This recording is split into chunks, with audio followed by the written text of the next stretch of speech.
আমি নিজে এবং সেই সময়টি সারা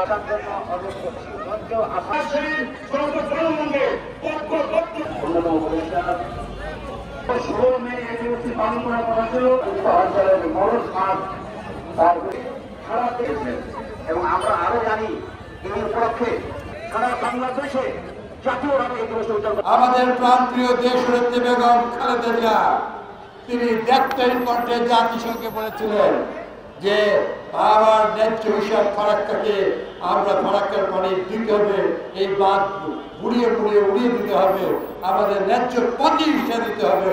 সেই দিন ভারতীয় রাষ্ট্রপতিদের বলতে পেরেছে। সেই ফারাক্কার লংমার্চকে রেখে আগামী দিনে আল্লাহ যদি বাংলাদেশকে রক্ষা করার একটি যদি সরকার রাষ্ট্র পরিচালনার দায়িত্ব দেয়, আমাদের প্রথম দাবি হবে যে এইবার আর বাড়াঘড়িয়া নয়, এইবার হচ্ছে সোনা মসজিদ পর্যন্ত আমাদেরকে লং মার্চ করে প্রয়োজনে ফারাক্কার পাশে গিয়ে আমাদের এই বাঁধকে ভারতীয় আধিপত্যবাদ বিজেপি মোদীর সরকার মনে নাই? এই তো 1.5 দিবস আগে কানসাটের জনগণ উত্তপ্ত বুলেট ধারণ করে হচ্ছে বিজেপিকে ঢুকতে দেয়নি ভারতের বর্ডার গার্ডকে।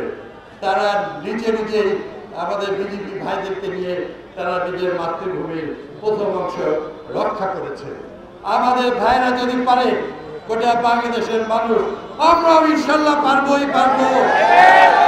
তাই আগামী দিনে যে সরকারি আসুক, আল্লাহ যদি আমাদের সুযোগ দেয়, আমাদের প্রথম হবে আমাদের জীবন রক্ষা। আমাদের রক্তের যে পানি 65% আছে, সেই পানির অধিকারের দাবিতে আমরা মা এমন একটি সন্তান দাও যে সন্তান বাংলাদেশকে এমন একটি জিনিস উপহার দিবে যেন নিমিষের মধ্যে ফারাক্কা বাঁধ যেন বিলীন হয়ে যায়।